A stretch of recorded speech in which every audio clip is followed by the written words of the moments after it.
യുദ്ധം അവസാനിച്ചു എന്ന് പറയുമ്പോൾ തകർന്നു പോയ ഒരു മനുഷ്യനെക്കുറിച്ച് പറയാതിരിക്കാൻ പറ്റില്ല. ആ മനുഷ്യൻ്റെ പേര് ബെഞ്ചമിൻ നെതന്യാഹു എന്നാണ്. ചതിക്കപ്പെട്ട രാജ്യത്തിൻ്റെ പ്രധാനമന്ത്രി എന്ന് ബെഞ്ചമിൻ നെതന്യാഹുവിനെ പറയാം. കാരണം നെതന്യാഹു ഫെബ്രുവരി 26 അമേരിക്കയുമായി ചേർന്ന് നടത്തിയ ആക്രമണങ്ങൾ, ഇറാന് നേരെ നടത്തിയ ആക്രമണത്തിൻ്റെ ലക്ഷ്യം എന്ന് പറയുന്നത് ഇറാൻ്റെ ആണവ ശേഷി സമ്പൂർണ്ണമായി നശിപ്പിക്കുക, ഇറാൻ്റെ പക്കലുള്ള മിസൈൽ ശേഷികൾ നശിപ്പിക്കുക, ഇതായിരുന്നു. പക്ഷേ ഇപ്പോൾ ഒരു സമാധാന കരാർ ഒപ്പിടാൻ പോകുന്നു എന്ന് ട്രംപ് തീയതി കുറിച്ച് അത് നടപ്പാക്കാൻ പോകുമ്പോൾ ഇസ്രായേലിൻ്റെ എല്ലാ സ്വപ്നങ്ങളും തകരുകയാണ്. നെതന്യാഹുവിൻ്റെ രാഷ്ട്രീയ ഭാവി പോലും പ്രതിസന്ധിയിലാണ്. കാരണം അമേരിക്ക അതിനീചമായി, അമേരിക്കയുടെ ചരിത്രത്തിൽ ഇന്നുവരെ ഇല്ലാത്ത തരത്തിൽ അമേരിക്ക എന്ന് പറയുന്ന രാജ്യം ഇസ്രായേൽ എന്ന് പറയുന്ന രാജ്യത്തെ ചതിച്ചിരിക്കുന്നു. ഇതാണ് ഇസ്രായേലിലെ പൊതു വികാരം. ബെഞ്ചമിൻ നെതന്യാഹുവിനെ കുറിച്ച് അദ്ദേഹത്തിൻ്റെ മുന്നിൽ ഇപ്പോൾ ഇരുട്ടാണ്. ഒക്ടോബർ മാസം 27-ാം തീയതി നെസറ്റിലെ 128 സീറ്റുകളിലേക്കുള്ള തെരഞ്ഞെടുപ്പ് നടക്കാൻ പോവുകയാണ്. പാർലമെൻറ്റ്, നമ്മുടെ പാർലമെൻറ്റ് പോലത്തെ ഇസ്രായേലിൻ്റെ നെസറ്റാണ് അവിടുത്തെ പാർലമെൻറ്റ്. അവിടെ ഭൂരിപക്ഷം കിട്ടിയില്ലെങ്കിൽ നെതന്യാഹു എന്ന് പറയുന്ന മനുഷ്യൻ ഇസ്രായേലിൽ ഒരു സാധാരണ പൗരനായി മാറും, പ്രധാനമന്ത്രി അല്ലാതായി മാറും. ഇപ്പോഴത്തെ അവസ്ഥയിൽ ഇസ്രായേലികളുടെ വികാരം എന്താണ്? ഇസ്രായേൽ എന്താണോ മുന്നോട്ട് വെച്ചത് അതൊന്നും നടക്കുന്നില്ല. ഇപ്പോൾ നടക്കുന്ന മധ്യസ്ഥ ശ്രമത്തിൽ ഇസ്രായേലിനെ പങ്കെടുപ്പിക്കാതെ മാറ്റി നിർത്തിയിരിക്കുന്നു ട്രംപ്.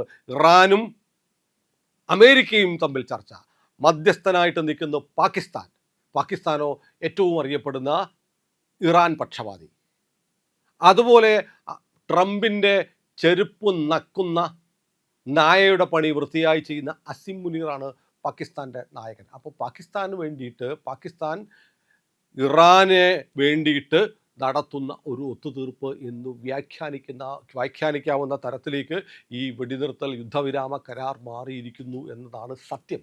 ഇന്ന് ഇസ്രായേലിനെ ഞെട്ടിച്ചുകൊണ്ട് ഇസ്രായേലിൻ്റെ ഭാവിയിൽ വല്ലാത്ത ആശങ്കയുടെ കരിനിഴൽ വീഴ്ത്തിക്കൊണ്ട് ട്രംപ് പറഞ്ഞിരിക്കുന്നു, അല്ല, എന്താണ് ഇറാനോട് നമുക്ക് ഇത്ര അയിത്തം? ആ മേഖലയിലുള്ള എല്ലാ രാജ്യങ്ങൾക്കും, ഖത്തറിനുണ്ട്, സൗദി അറേബ്യയ്ക്കൊക്കെ ഉണ്ട്, എല്ലാവർക്കും ഉണ്ട് ബാലിസ്റ്റിക് മിസൈലുകൾ. ലോകത്തിലെ മറ്റു പല രാജ്യങ്ങൾക്കും ബാലിസ്റ്റിക് മിസൈൽ ഉണ്ടാക്കാമെങ്കിൽ എന്തുകൊണ്ട് അത് ഇറാന് മാത്രം നിഷേധിക്കുന്നു? ഈ ചോദ്യം നെതന്യാഹുവിനെ മാത്രമല്ല, ഇസ്രായേലിലെ ഓരോ പൗരന്മാരെയും ഞെട്ടിച്ചിട്ടുണ്ട്. നാളെ ഒരുപക്ഷെ ട്രംപ് ചോദിക്കാം, ലോകത്തിലെ പല രാജ്യങ്ങൾക്കും ഇസ്രായേലിന് വരെ ഉണ്ടല്ലോ ആണവായുധം, അപ്പോൾ ഇറാന് മാത്രം ആണവായുധം കൊടുക്കുന്നതിനെ വിലക്കുന്നത് എന്തിനാണ്? അവരത് ഉണ്ടാക്കുന്നതിൽ എതിർപ്പുണ്ടാക്കുന്നത് എങ്ങനെയാണെന്ന് ട്രംപ് ചോദിച്ചേക്കാം. കാരണം ഇസ്രായേൽ മാത്രമല്ല, അമേരിക്കയും ഇക്കാലം അത്രയും ആവശ്യപ്പെട്ടിരുന്നത്, വാശി പിടിച്ചിരുന്നത് ബാലിസ്റ്റിക് മിസൈലുകൾ ഇറാൻ ഉണ്ടാക്കരുത് എന്നാണ്. കാരണം അവരുടെ ബാലിസ്റ്റിക് മിസൈലുകൾ 10,000-കണക്കിന് കിലോമീറ്ററുകൾ താണ്ടാനുള്ള, 1000-കണക്കിന് കിലോമീറ്ററുകൾ താണ്ടാനുള്ള ശേഷി ഉണ്ടായാൽ ഇസ്രായേലിൻ്റെ എവിടെ വേണമെങ്കിലും ഒന്ന് പതിക്കാം. അമേരിക്കയെപ്പോലും ആശങ്കപ്പെടുത്തുന്ന തരത്തിലുള്ള സൈനിക ശേഷി, മിസൈൽ ശേഷി ഒരുപക്ഷെ ചൈനയുടെയും റഷ്യയുടെയൊക്കെ സഹായത്തോടുകൂടി ഇറാൻ ഉണ്ടാക്കിയേക്കാം. അങ്ങനെ വന്നാൽ ജിയോ പൊളിറ്റിക്സിൽ വലിയ മാറ്റം, വലിയ സ്വാധീനമുണ്ടാക്കാൻ, വലിയ മാറ്റങ്ങൾ ഉണ്ടാക്കാൻ ഇറാന് കഴിഞ്ഞേക്കാം എന്നതുകൊണ്ട് അണവായുധം മാത്രമല്ല ബാലിസ്റ്റിക് മിസൈലുകളും ഇറാൻ ഉണ്ടാവരുത് എന്നു പറഞ്ഞുകൊണ്ടാണ് ഫെബ്രുവരി 28 യുദ്ധം ആരംഭിച്ചത്. ഇപ്പോൾ ട്രംപ് ഒരു കരാറിൻ്റെ തുമ്പത്ത് വന്ന് നിന്നിട്ട് പറയുന്നു, അവരോട് അനീതി കാണിക്കാൻ പാടുണ്ടോ? അവരുണ്ടാക്കട്ടെന്ന്, എല്ലാവർക്കും ഉണ്ടാക്കാമെങ്കിൽ അവർക്കും ആകാം എന്ന് പറഞ്ഞാൽ പരോക്ഷമായി ബാലിസ്റ്റിക് മിസൈലുകൾ ഉണ്ടെങ്കിൽ ഇസ്രായേലിലെ ഏതു നിമിഷവും ബാലിസ്റ്റിക് മിസൈലുകൾ ഉപയോഗിച്ച് തകർക്കാൻ കഴിയുന്ന രാജ്യമായി ഇറാൻ മാറട്ടെ എന്നാണ് ട്രംപ് പറയുന്നത്. ഇത് അമേരിക്കയുടെ വികാരമാണെന്ന് ഞാൻ പറയില്ല. ട്രംപ് എന്ന് പറയുന്ന ഒരു മനുഷ്യൻ്റെ ഭ്രാന്തൻ ജൽപ്പനമായിട്ട് എനിക്ക് തോന്നുന്നുണ്ട്. കാരണം ഇത് ഒരിക്കലും അമേരിക്ക ഇസ്രായേലിനോട് ചെയ്തിട്ടില്ലാത്ത കാര്യമാണ്. ഇസ്രായേലിനെ ഇരുട്ട് നിർത്തിയിരിക്കുകയാണ്. നെതന്യാഹുവിനെ മാത്രമല്ല, നെതന്യാഹുവിൻ്റെ ഭാവിയെ മാത്രമല്ല ഇത് ബാധിച്ചിരിക്കുന്നത്. പിന്നെ മറ്റൊന്നുണ്ട്. ഇപ്പം നമ്മൾ നോക്കൂ, യുദ്ധവിരാമം, ഞാൻ ജയിച്ചു, ഇറാനെ തോൽപ്പിച്ചു എന്നൊക്കെ നാണമില്ലാതെ ഈ ട്രംപ് എന്ന് പറയുന്ന കടൽക്കിഴവനെ പോലെ അമേരിക്കക്കാരൻ്റെ കഴുത്തിൽ കയറിയിരിക്കുന്ന ഇയാൾ പറയുന്നുണ്ടല്ലോ. എന്താ ഏറ്റവും പ്രധാനപ്പെട്ട വിവരം പുറത്തു വന്നിരിക്കുന്നത്?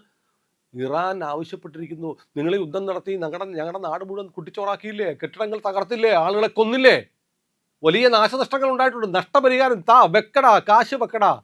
എത്ര? $300 ബില്യൺ. $300 ബില്യൺ എന്ന് പറഞ്ഞാൽ പ്രിയപ്പെട്ടവരെ നിങ്ങൾക്ക് എത്ര രൂപയുണ്ടെന്നറിയാമോ? 25,35,000 കോടി രൂപ.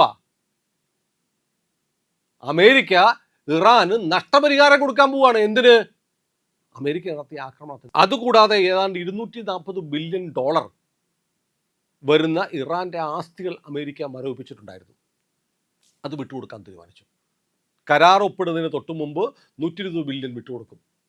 അതായത് ഈ കരാർ ഒപ്പിടുമ്പോൾ ട്രംപും അമേരിക്കയുടെ പ്രസിഡന്റ് ഇറാൻ്റെ പ്രസിഡന്റായ പെഷസ്ക്യാനും കൂടി ഒപ്പിടുമ്പോൾ $300 ബില്യൺ നഷ്ടപരിഹാരം കൊടുക്കും. റീബിൽഡ് ചെയ്യാൻ വേണ്ടി പിടിച്ചു വച്ചിരിക്കുന്ന 240 ബില്യണിലെ 120 ബില്യൺ കൊടുക്കും.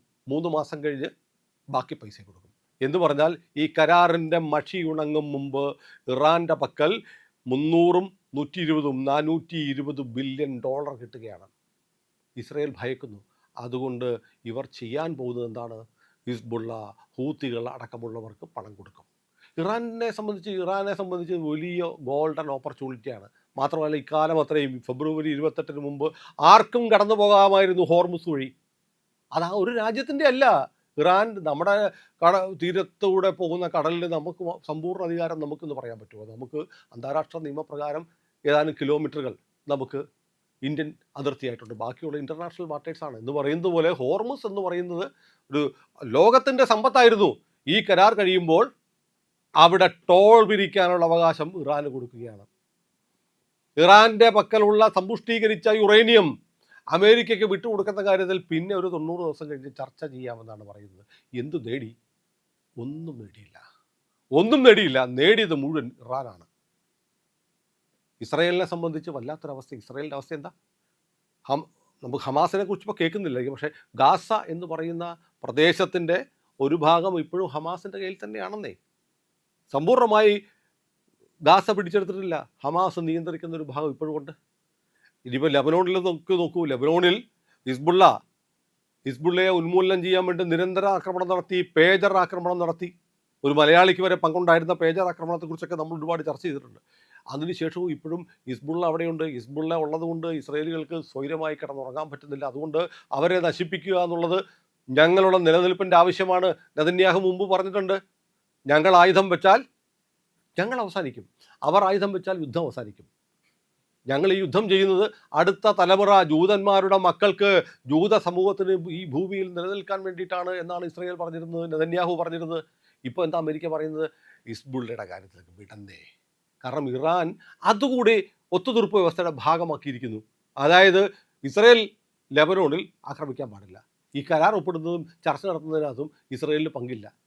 അമേരിക്കയും ഇറാനും കൂടെ ചർച്ച ചെയ്യുന്നു, ഇസ്രായേൽ ലെബനോണിനെ ആക്രമിക്കാൻ പാടില്ല എന്ന്. എന്ത് ന്യായമാണ്?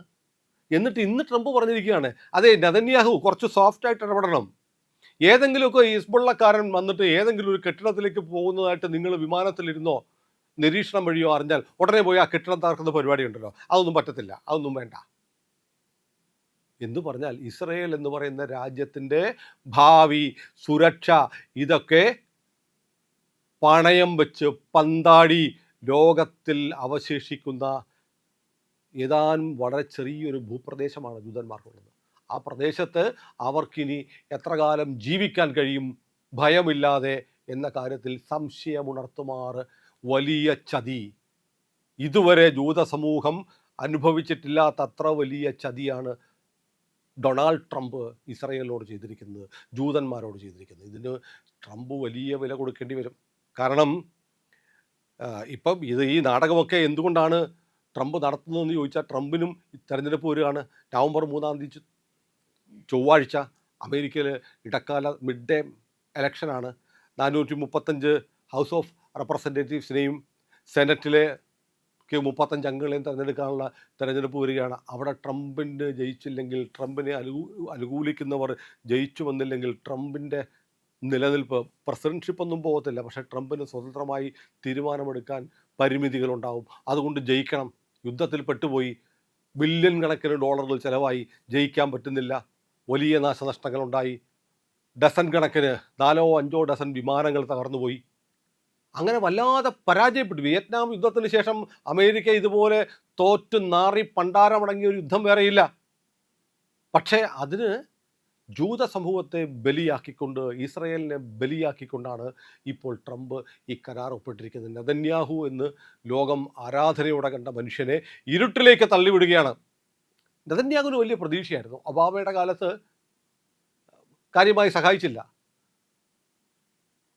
ബൈഡൻ്റെ കാലത്തും കാര്യമായി സഹായിച്ചില്ല. പക്ഷേ ട്രംപ് വീണ്ടും വരുമ്പോൾ തങ്ങൾക്ക് വലിയ പ്രതീക്ഷകൾ ഉണ്ടാകും, വലിയ സ്വപ്നങ്ങൾ സാക്ഷാത്കരിക്കാൻ പറ്റും എന്ന് ഇസ്രായേൽ കരുതിയിരുന്നു. നോക്കൂ, നമ്മൾ ആലോചിക്കണം, എന്തുകൊണ്ടാണ് ഇസ്രായേൽ ഇറാനെ തകർക്കണമെന്ന് പറയുന്നത്? കാരണം ആ രാജ്യം പരസ്യമായൊരു ക്ലോക്ക് ഉണ്ടാക്കി വെച്ചിരിക്കുക, ഡിസ്ട്രക്ഷൻ ക്ലോക്ക്. 2047 ആകുമ്പോഴത്തേക്ക് ഇസ്രായേലിനെ ഭൂമിയിൽ നിന്ന് തുടച്ചു മാറ്റും എന്ന് പറയുന്ന കൗണ്ട് ഡൗൺ ക്ലോക്ക് ഉണ്ടാക്കി വെച്ചിരിക്കുക. അങ്ങനെ ഒരു രാജ്യത്തിൻ്റെ പക്കൽ ബാലിസ്റ്റിക് മിസൈലുകൾ ഉണ്ടാവട്ടെ, ആണവായുധങ്ങൾ ഉണ്ടാവട്ടെ എന്ന് അമേരിക്ക നിശ്ചയിക്കുന്ന അവസ്ഥ കൂടി വന്നാൽ ഇസ്രായേലുകൾ എങ്ങനെ ഉറങ്ങും? ഇസ്രായേൽ ദൈവത്തിൻ്റെ ജനമെന്നാണ് പറയുന്നത്. ഇസ്രായേലിനെ ഒരു ഭാരമേറിയ കല്ലുപോലെയാണ്, അതിനെ ഉയർത്താൻ ശ്രമിക്കുന്നവന് പരിക്കേൽക്കും എന്നൊക്കെ ബൈബിളിൽ പറഞ്ഞിട്ടുണ്ട് എന്ന് കേട്ടിട്ടുണ്ട്. പക്ഷേ ഇസ്രായേൽ എന്നുള്ള രാജ്യം അതിൻ്റെ ചരിത്രത്തിലെ ഏറ്റവും വലിയ ദശാസന്ധിയിലേക്ക് മാറുകയാണ്. കാരണം അമേരിക്ക അമേരിക്ക അമേരിക്ക എന്ന് പറഞ്ഞ് ഇസ്രായേൽ അമേരിക്കയെ വിശ്വസിച്ച് കൂടെ നിന്നിട്ട് ഒരു ഇസ്ലാമിക രാജ്യമായ പാകിസ്ഥാനെ കൂട്ടുപിടിച്ച് ഇറാൻ എന്ന അവരുടെ ഏറ്റവും വലിയ ശത്രുവിന് ഗുണമുണ്ടാക്കുന്ന തരത്തിൽ തങ്ങളെ ഇരുട്ടിൽ നിർത്തിക്കൊണ്ട് ഒരു ഒത്തുതീർപ്പ് കരാറിലേക്ക് ട്രംപ് മാറിയിരിക്കുന്നു. ഇസ്രായേൽ ദൈവത്തിൻ്റെ ജനമാണെന്നാണ് എല്ലാവരും പറയുന്നത്. നമ്മുടെ നാട്ടിലെ ക്രൈസ്തവരും പറയുന്നത് ഇസ്രായേൽ ദൈവത്തിൻ്റെ ജനമാണെന്നാണ്.